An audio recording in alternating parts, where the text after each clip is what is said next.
तर आम्ही महाराष्ट्रातल्या वेगवेगळ्या जी काही आपली हॉस्पिटल आहेत त्याच्यात पण कॅन्सर हॉस्पिटलचं युनिट काढतोय। नागपूरला एक सुंदर हॉस्पिटल कॅन्सरच्या नेतृत्वाखाली निघालं। मी स्वतः बघितलं। भीमरावजी 550 कोटी रुपयाचं हॉस्पिटल आणि अजून तिथं 300-400 कोटी रुपयाचं काम केलंय। मध्य प्रदेश मधले देखील लोक तिथे येतात, इतकी व्यवस्थितपणे तिथे ट्रीटमेंट मिळते आणि सगळं अत्याधुनिक अशा पद्धतीने केलेलं आहे। तशाच पद्धतीनं तुम्हाला आपण टप्प्याटप्प्याने त्याच्यामध्ये पुढे जाऊ।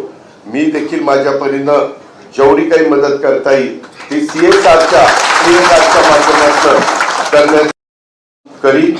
त्याचबरोबर तुम्ही जे काही सांगितलं स्थलांतर रोखलं पाहिजे, परंतु त्याच्याकरता तिथं काहीतरी रोजगार निर्माण झाला पाहिजे। या वेगवेगळ्या जिल्ह्यामध्ये आपण CIIT हे सुरू करतोय टाटाच्या मदतीनं, टाटा ट्रस्टच्या मदतीनं। त्याचंही काम आपण बीड जिल्ह्यामध्ये मंजूर करून घेतलंय। त्याचं आपण बीड जिल्ह्याला लवकरच विमानतळ काम सुरू करतोय। बीडची रेल्वे ही तुमच्या अहिल्यानगर पर्यंत गेलेली आहे।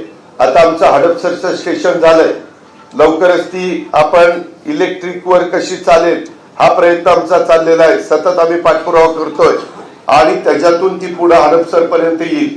आणि आपल्या मुंबईमध्ये असणारी जे काही टर्मिनल आहे तिथं आता जागाच उभी करायला नाहीये आणि म्हणून वेगळ्या पद्धतीनं अजून काही स्टेशन वाढवता येतील का, पहिल्यांदा आपल्याला पुण्यापर्यंत ती रेल्वे न्यायची आणि पुढं आपल्या सगळ्यांचं एक स्वप्न आहे की आमची बीडची रेल्वे ही मुंबईपर्यंत आली पाहिजे आणि मुंबईतून आमच्या लोकांना बीडला आणि बीडच्या लोकांना मुंबईला असं जाता येता आलं पाहिजे।